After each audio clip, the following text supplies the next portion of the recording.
American Factory is a 2019 documentary film that premiered at that year's Sundance Film Festival and a few weeks later won the Academy Award. It tells the unlikely story of a Chinese glass manufacturer that takes over a disused General Motors plant outside Dayton, Ohio, and takes a deep dive into how Chinese and Americans work differently and the human spirit they share. It's also the first film produced by Higher Production, the entertainment company founded by Michelle and Barack Obama. I'm James Chau, host of The China Current, and joining me now is contributing editor Laura de Belgique. Laura, we've all heard of factories in China, but not a Chinese business that decides to move across the Pacific and open a factory in America. It's fascinating.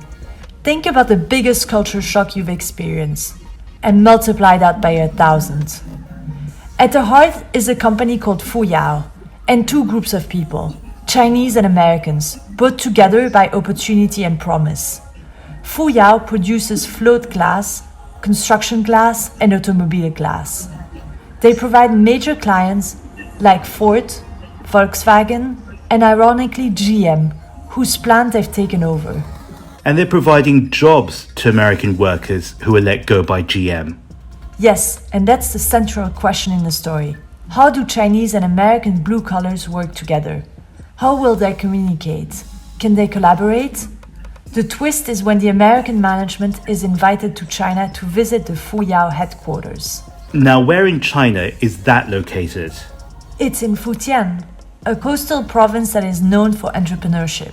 For most of the American managers, it's their first time in China. You can really feel them negotiating the culture shock. In one scene, they participate in an annual company dinner, where people really let go and have fun. Yes, it's work, but it becomes emotional and intense, and you can see how overwhelmed they are by that experience. We won't give away all the storylines, but what did you take from it? I watched it a couple of times. American Factory provides an insight very few of us can access. It's a fly-on-the-wall documentary that reveals everything, from the everyday grind in the factory to negotiations in the boardroom and tensions with the workers' union. On the big stage, Americans are wary about competition with China, but this film reveals how ordinary Chinese people feel about working in the US. Ultimately, how does it turn out? It's a tale of two workplace cultures.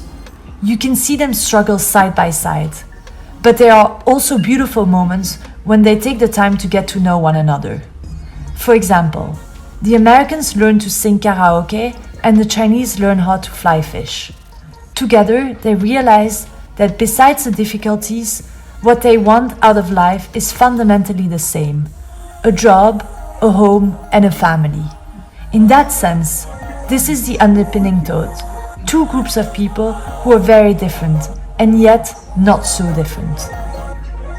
I am James Chau. You're watching The China Current. Follow us on social media at The China Current.